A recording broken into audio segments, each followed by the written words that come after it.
तो सुने, सबसे पहले नाम है इसका accounting standard 9 revenue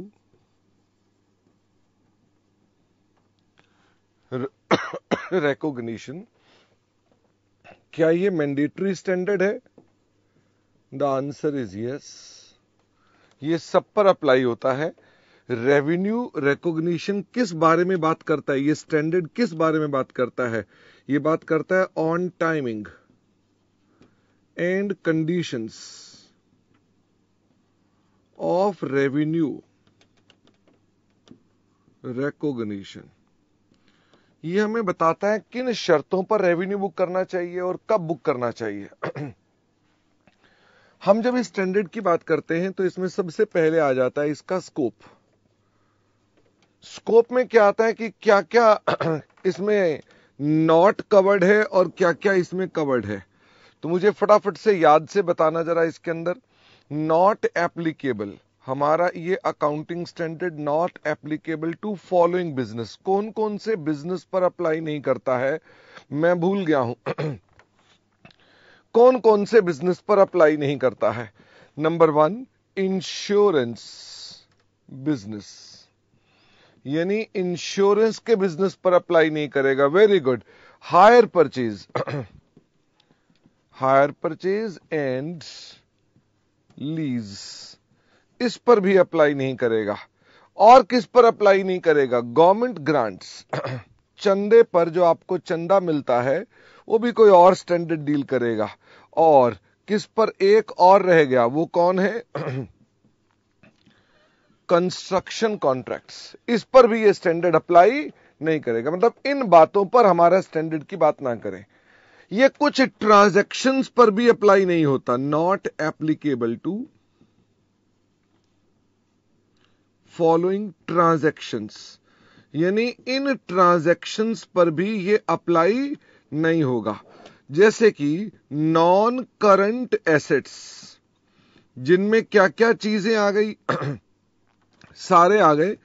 property plant equipment आ गए, इंटेंजिबल एसेट्स आ गए, डेफर्ड टैक्स एसेट्स आ गए, इन्वेस्टमेंट्स आ गई। मुझे ये बताओ, इनके संबंध में दो चीजें क्या भाई, इनसे होने वाला कोई गेन और loss, gain on sale, loss on sale, क्या वो इसमें कवर होगा? भाई इस पे कोई प्रॉफिट हो रहा है आपको, तो क्या हम AS 9 की बात करेंगे? The answer is no. हमने इसकी कर दी रीवैल्यूएशन। तो क्या वो रीवैल्यूएशन हमारे पास इस स्टैंडर्ड में कवर होगी? The answer is no. फिर मैं आपसे पूछ रहा हूं, वैसे ही पूछ रहा हूं, करंट एसेट्स में स्टॉक पर गेन ऑन सेल, क्या इस पर स्टैंडर्ड अप्लाई होगा? फटाफट से बताओ। करंट एसेट्स पर गेन ऑन सेल पर अप्लाई होगा? तान्या ने कहा नहीं। वेरी गुड नालायक। मजे की बात है, स्टॉक बोलते ही क्या बन गया? फटाफट से बताओ।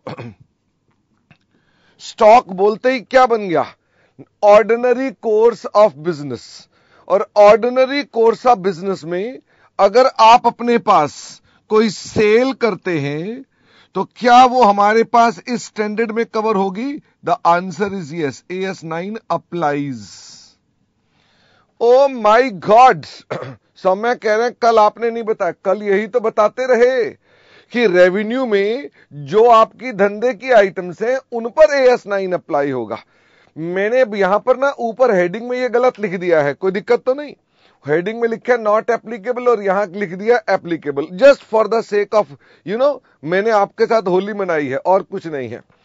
अच्छा, करंट एसेट की भी रीवैल्यूएशन अगर होती है तो वो कौन सा स्टैंडर्ड डील करता है? मुझे फटाफट से बताओ, वो कौन सा स्टैंडर्ड डील करता है? वो AS 2 डील करता है, हमारे पास कवर नहीं होता है।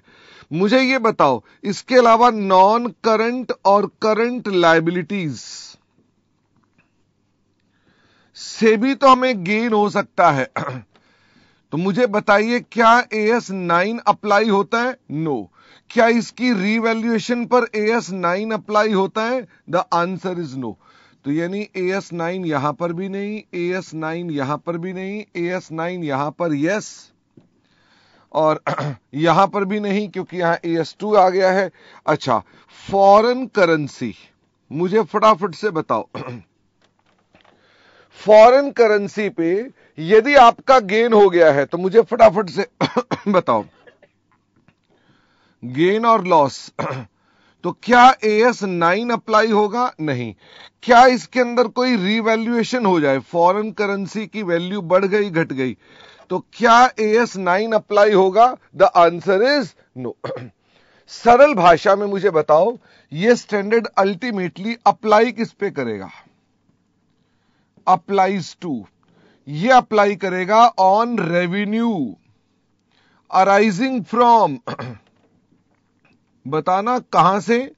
रेवेन्यू अराइजिंग फ्रॉम, फटाफट से बताओ, sale of goods, sale of goods, rendering of services, या interest, dividend, royalty. In ordinary course of business, in ordinary course of business. Revenue का क्या मतलब होता है? रेवेन्यू का मतलब होता है, मैं भूल गया, ग्रॉस करके था ग्रॉस करके था। रेवेन्यू का मतलब क्या है? वेरी गुड अमन, सौम्य, ग्रॉस इनफ्लो।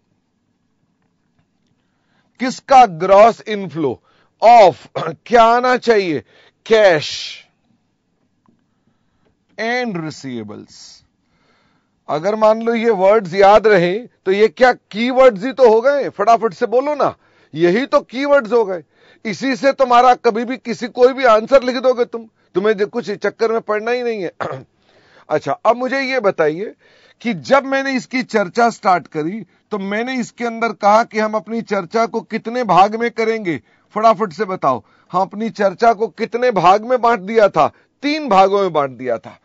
पहले मैंने क्या कहा, हम किसके बारे में बात करेंगे? फटाफट से बताओ, पहले किसके बारे में बात करेंगे? सेल ऑफ गुड्स के बारे में बात करेंगे। तो मुझे फटाफट से बताओ, सेल ऑफ गुड्स के अंदर रेवेन्यू की कंडीशंस कौन कौन सी हैं? 2 कंडीशन पूरी होनी चाहिए तभी रेवेन्यू रिकॉग्नाइज हो सकता है।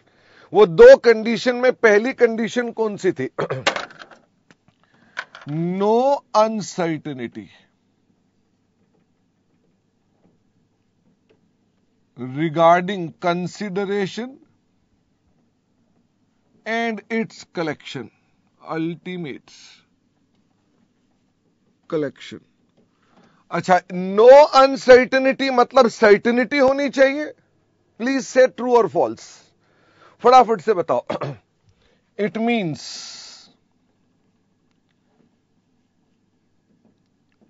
सर्टेनिटी होनी चाहिए। हाँ, आंसर इज यस। अच्छा, क्या it means no certainty but no uncertainty? क्या ऐसा हो तो क्या होगा? सर्टेनिटी भी नहीं है और अनसर्टेनिटी भी नहीं है, पक्का भी नहीं है और कच्चा भी नहीं है। क्या रेवेन्यू रिकॉर्ड होगा? The answer is yes. इसका मतलब हमारे पास क्या नो अनसर्टेनिटी में मैं कहूं तो हम कहते हैं शक नहीं होना चाहिए, पक्का होना चाहिए। ये नहीं बोल रहा, क्या आप फील कर रहे हैं कि नहीं? मैं ये बोल रहा हूं शक नहीं होना चाहिए, पक्का होना चाहिए वाली बात नहीं बोल रहा। ओके, अब पता नहीं आपको वो चीज दिखाई पड़ती है मेरी शब्दों में कि नहीं दिखाई पड़ती है। कि शक नहीं होना चाहिए डज नॉट मीन कि पक्का होना चाहिए। ओके, फिर मुझे बताओ दूसरी कंडीशन कौन सी थी? Second condition, goods have been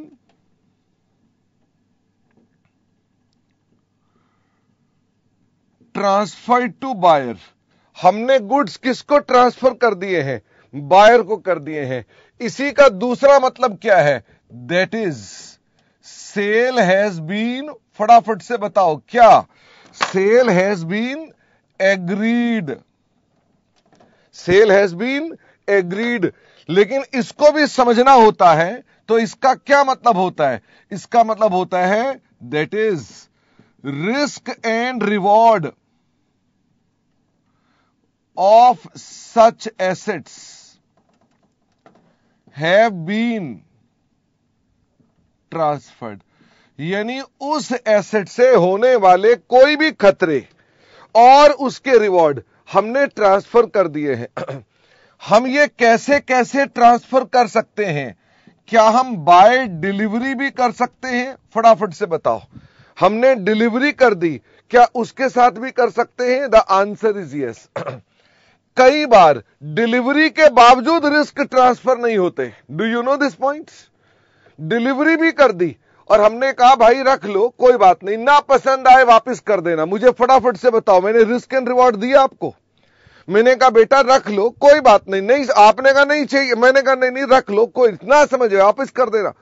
इसका मतलब क्या मैंने आपको रिस्क एंड रिवॉर्ड दिए? नहीं दिए, क्योंकि आपको समझ नहीं आएगा, क्या कर देंगे, वापस कर देंगे। इसका मतलब डिलीवरी कोई इंपॉर्टेंट नहीं है। You are understanding? इंपॉर्टेंट क्या है, रिस्क एंड रिवॉर्ड दिए कि नहीं दिए।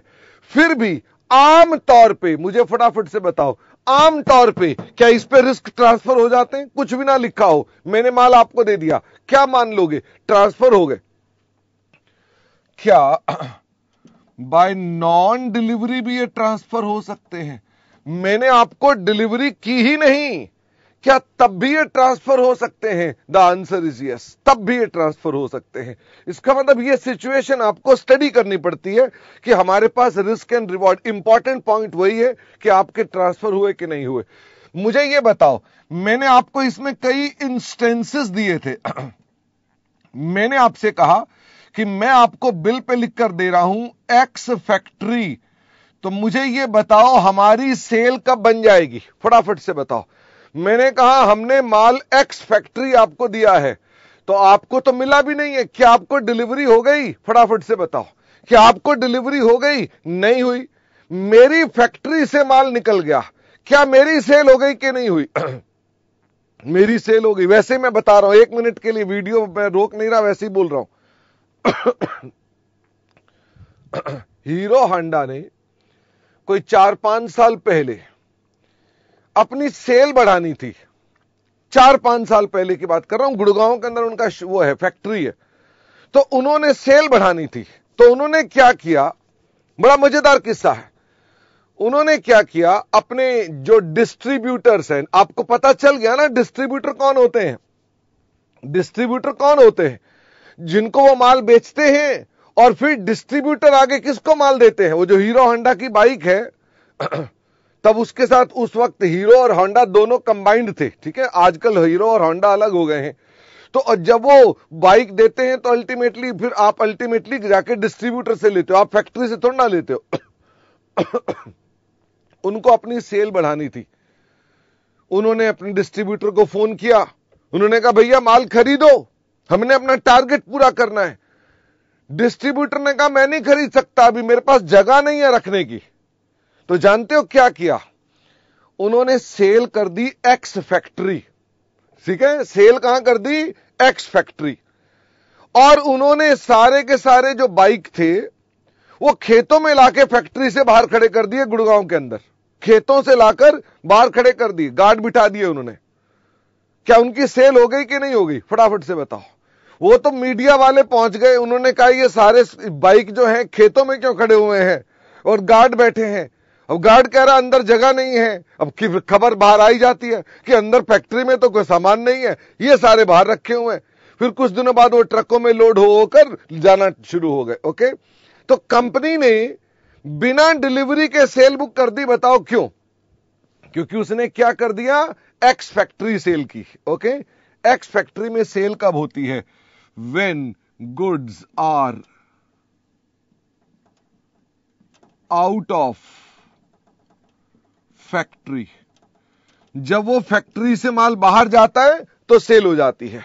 अच्छा, एक्स शोरूम, फटाफट से बताओ इसका क्या मतलब है? सेल कब होगी?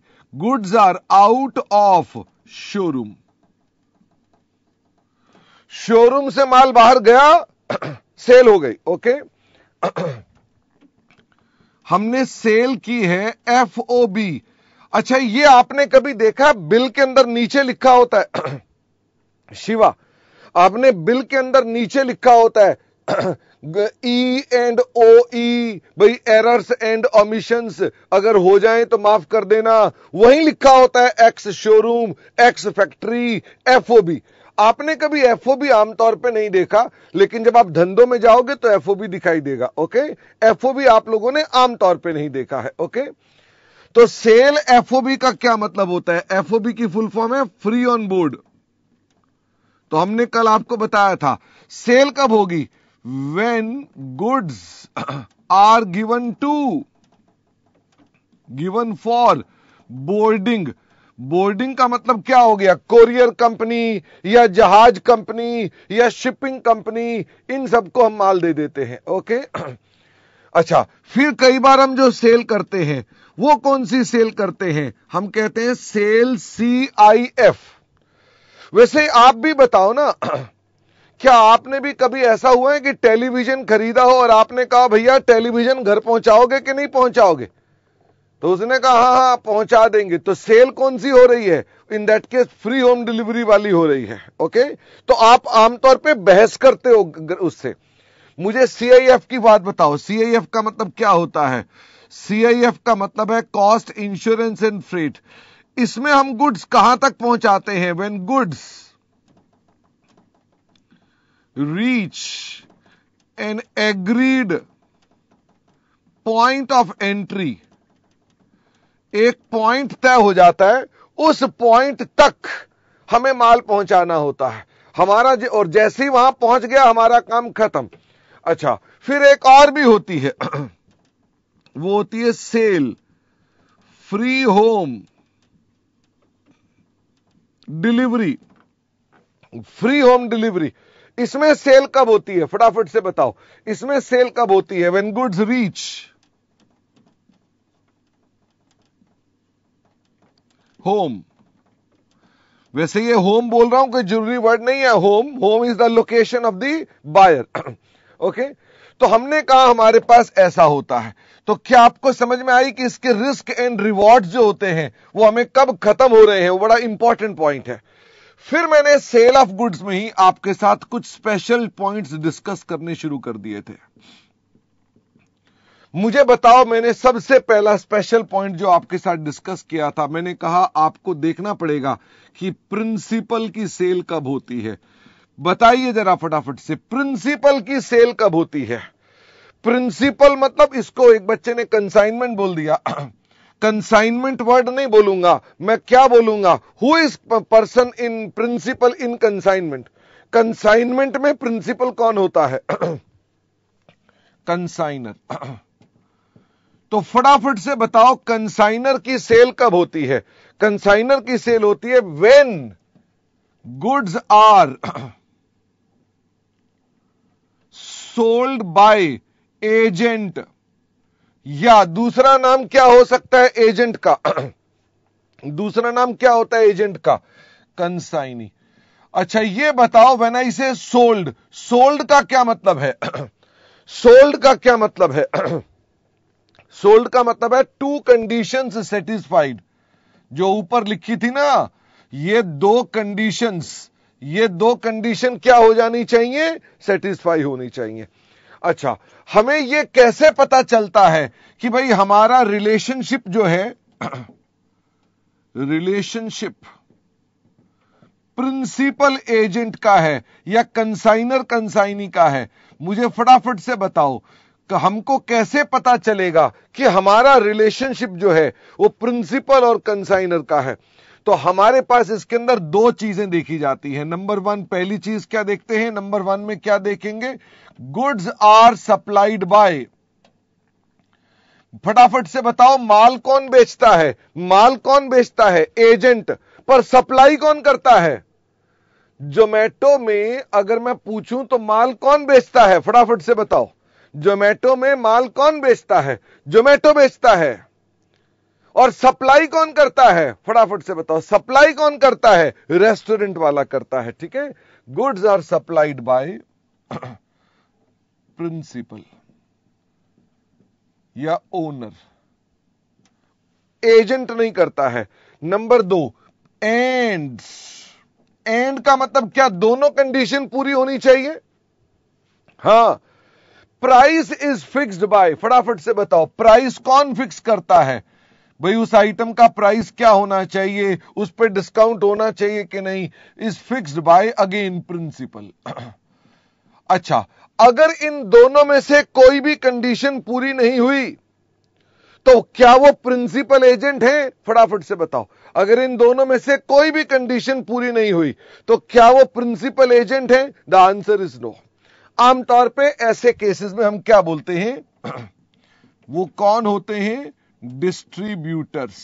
वो कौन होते हैं? डिस्ट्रीब्यूटर्स होते हैं। वैसे डिस्ट्रीब्यूटर भी कितने तरह के होते हैं बताओ? डिस्ट्रीब्यूटर भी कितने तरह के होते हैं? क्या आपने देखा है वर्ड लिखा होता है रिटेलर या होलसेलर? क्या आपने देखा है? भाई रिटेलर है, डिस्ट्रीब्यूटर जो है रिटेलर है, ये डिस्ट्रीब्यूटर जो है होलसेलर है। मुझे बताओ, आप लोगों ने मेरे ख्याल से सैमसंग के फोन, एप्पल के फोन देखे होंगे।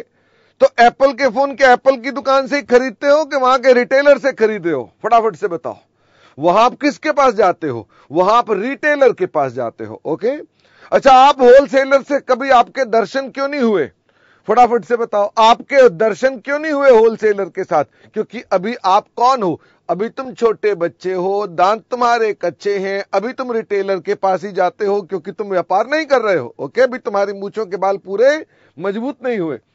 तो डिस्ट्रीब्यूटर्स होते हैं। एक बच्चे ने लिखा था कि सर डीलर कौन होते हैं? तो डीलर बेसिकली कोई भी हो सकते हैं, इसलिए मैं उस बारे में बात नहीं करूंगा। इवन वर्ड डिस्ट्रीब्यूटर में भी हो सकता है वो एजेंट हो, आमतौर पे नहीं होते।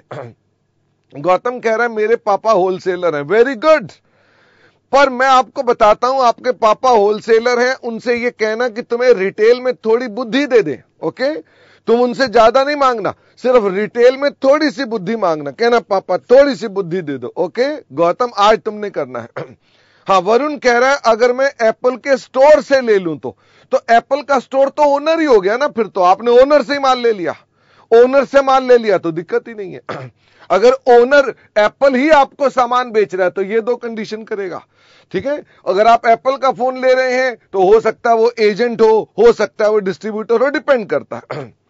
मुझे फटाफट से बताओ, डिस्ट्रीब्यूटर के अंदर सेल कब होगी? Sale when two condition satisfied. कौन सी वाली दो कंडीशन? ये वाली दो कंडीशन जब सेटिस्फाई हो जाती हैं, हम कहते हैं तब हमारे पास उसकी सेल रिकॉग्नाइज हो सकती है। मैंने इसके अलावा भी आपके साथ कुछ और बातें करनी है, पर वो आज नई बातें करनी है। इन द मीन टाइम हमने कुछ और भी छोटे छोटे बातें आपके साथ करी थी कि हमें अपने पास ट्रेड डिस्काउंट का क्या करना चाहिए। फटाफट से बताओ, trade discount is deducted in sale. हमने कहा वो सेल में घट जाता है। Cash discount is not deducted in sale. क्या आपको याद आया? ये हमने कल ये भी चर्चा करी थी। फिर हमने आपसे कहा था एजेंट के केस में उसका रेवेन्यू क्या बुक करोगे? एजेंट के केस में उसका रेवेन्यू क्या होता है? हमने कहा उसका रेवेन्यू कमीशन होता है। ओके, फिर हमने आपसे बोला जो मोदी जी को आप जीएसटी देते हैं, क्या ये रेवेन्यू होता है कि नहीं होता है? जो मोदी जी को आप रेवेन्यू, मोदी जी को जो टैक्स दे रहे हैं वो यहां नहीं आता है। It is not revenue. ये जनरल बातें मैंने आपके साथ करी थी। जनरल बातों में ही मैंने आपके साथ एक और भी जनरल बात करी थी। ये जो no uncertainty regarding consideration and collection है, क्या लेटर ऑन अगर ये सर्टेनिटी में तब्दील हो जाए या नो अनसर्टेनिटी हट जाए, यानी इफ शक हट जाए तो मुझे बताओ, पहले शक था, तुमने सेल बुक करी है? फटाफट से बताओ। शक हट जाए, मतलब शुरुआत में शक था, तुमने सेल बुक करी है? नहीं बुक करी है। अब शक हट गया है तो क्या करेंगे? Record cell. अच्छा, इफ शक आ जाए, ओ मुझे ये बताओ, शक आ जाए मतलब शुरुआत में शक नहीं था, तभी तो अब आ रहा है। पर ये बताओ, अगर शुरुआत में शक नहीं था तो सेल की एंट्री हो गई होगी कि नहीं होगी? सेल की एंट्री हो गई होगी कि नहीं हो गई होगी? हो गई होगी। तो आज जब शक आ जाएगा तो क्या सेल को रिवर्स कर सकते हो? क्या आप सेल को हटा सकते हो? The answer is no. तो ऐसी स्थिति में आपको क्या करना पड़ेगा? ऐसी स्थिति में आपको प्रोविजन फॉर डाउटफुल डेट्स बनानी पड़ेगी। प्रोविजन फॉर डाउटफुल डेट किस स्थिति में बनती है? अगर ईयर एंड के लास्ट में अभी शक चल रहा है। आहा, बोलो क्या बड़े मजे की बात है। शक जो है कब तक चलना चाहिए? जो शक आ गया है वो शक कब तक चलना चाहिए? ईयर एंड तक चलना चाहिए। क्या लिखूं? शक अभी भी है। अच्छा, इसे बना देंगे बैड डेट्स। इसे बना देंगे बैड डेट्स। बताओ कब बना देंगे बैड डेट? नेहा ने कहा अगर शक हकीकत में बदल गया है। Very good. इसका मतलब अगर शक क्या हो गया है? सच हो गया है। अगर शक सच हो गया है, ओहो, मेरे को तो लगता है मेरे को हिंदी फिल्म में जाना चाहिए, इतने बढ़िया बढ़िया डायलॉग आ रहे हैं। अगर शक अब बन गया है हकीकत, फिल्म बना सकता हूं मैं। शक बना हकीकत। फटाफट से बताओ, शक बना हकीकत तो क्या होगा? फिर बैड डेट हो जाएगा। अच्छा, एक बच्चे ने कहा बैड डेट क्या ईयर एंड में आएगा? नहीं, बैड डेट कभी भी आ सकता है। ईयर एंड से पहले ही शक बना हकीकत। फटाफट से बताओ। सारे बच्चे बताएंगे। अभी ईयर एंड हुआ ही नहीं, शक बना हकीकत तो क्या हो जाएगा? Bad debt. लेकिन शक नहीं बना हकीकत और ईयर एंड आ गया, अब क्या होगा? शक नहीं बना हकीकत और शक ही रहा तो क्या हो जाएगा? प्रोविजन। वैसे एक बात पूछ रहा हूं, कल डिस्कस नहीं पूछ रहा हूं। सेल के समय शक नहीं था, फिर हमारे मन में शक आ गया, फिर हमारे मन से शक हट गया और ईयर एंड आ गया, क्या इफेक्ट होगा? सेल के समय शक नहीं था, फिर हमें मन में शक आ गया पर ईयर एंड नहीं था, फिर वो मन से शक हट गया, क्या इफेक्ट होगा? कुछ भी नहीं। ना ना ना ना ना ना ना ना ना ना ना ना ना, फिर कुछ नहीं होगा। अच्छा, मैं आपसे पूछ रहा हूं, सेल के समय शक नहीं था, सेल होगी कि नहीं होगी? अंगूठा लगाओ, फटाफट से बताओ। सेल के समय शक नहीं था, सेल होगी कि नहीं होगी? सेल होगी। शक आया और ईयर एंड तक रहा, क्या होगा? फटाफट से बताओ। शक आया और ईयर एंड तक रहा, क्या होगा? प्रोविजन बनेगी। और अगले साल वो शक हट गया। ओ माय गॉड, अगले साल बच्चा कह रहा, देव कह रहा बैड डेट हो गए। अगले साल मैंने ये थोड़ा ना कहा शक हकीकत हो गई, मैंने कहा अगले साल वो शक हट गया तो प्रोविजन हट गई। और जो देव ने कहा था अगर अगले साल शक हकीकत बन जाएगा तो अगले साल क्या बुक करूंगा मैं? अगले साल प्रोविजन बुक करूंगा, ओ सॉरी बैड डेट बुक करूंगा। तो क्या आपको याद है हमने ये सब बातें करी थी? हाँ, आज हमने इसके भी आगे कुछ बातें करनी है। अगर आप तैयार हैं तो मैं इसका प्रिंट आउट ले लूं, ये हमने पिछली क्लास में किया था। तो सेल ऑफ गुड्स के अंदर डिस्ट्रीब्यूटर के बाद हमने और ये पॉइंट्स पढ़े। ये पॉइंट्स क्या थे कि अगर गुड्स बेच दिए जाते हैं ऑन अप्रूवल बेसिस तो हम सेल कब बुक करेंगे? हम सेल तभी बुक करेंगे जब उसका अप्रूवल पीरियड समाप्त हो जाए या कस्टमर की अप्रूवल आ जाए। जब तक कस्टमर की अप्रूवल नहीं आती या पीरियड अभी अप्रूवल का बचा हुआ है तब तक आप उसे क्या दिखाते हो? Stock with customers. एक और समस्या आती है, goods are to be delivered to buyer but they are not delivered to buyer due to buyer's request. ध्यान देना, वर्ड इंपॉर्टेंट क्या है? Buyer's request. अगर बायर रिक्वेस्ट पर आप माल नहीं देते हो तो आप मानते हुए, क्या मानते हुए? कि रिस्क एंड रिवॉर्ड ट्रांसफर्ड है। ये अजम्पशन दिमाग में जमा दो कि हमेशा यह मानना है कि बायर की रिक्वेस्ट आई है, हमने रिस्क दे रखा है उसको, तो ऐसी स्थिति में हम क्या कर देंगे, हम सेल को बुक कर देंगे। अगर कोई सेल्स रिटर्न की बात करें, सेल्स रिटर्न हो गई है, तो सेल रिटर्न की वही एंट्री होगी जो 11th क्लास में करते थे। लेकिन सेल रिटर्न नहीं हुई और आपको लगती है सेल्स रिटर्न हो जाएगी, तो क्या ईयर एंड पर आप उसकी प्रोविजन बनाएंगे? The answer is yes. हम इसका भी क्वेश्चन करेंगे, हम उसकी प्रोविजन बनाएंगे कि हमको लगता है रिटर्न हो सकती है, विल मेक प्रोविजन। तो I will do one question letter on, एक क्वेश्चन आएगा वहां डिस्कस करेंगे। इंस्टॉलमेंट सेल ये हायर परचेज का नहीं है। इंस्टॉलमेंट सेल में क्या होता है, हम उससे पैसे कैसे लेते हैं, किस्तों में पैसे लेते हैं। ध्यान रखना, किस्तों में सामान नहीं देते, किस्तों में क्या लेते हैं, पैसे लेते हैं।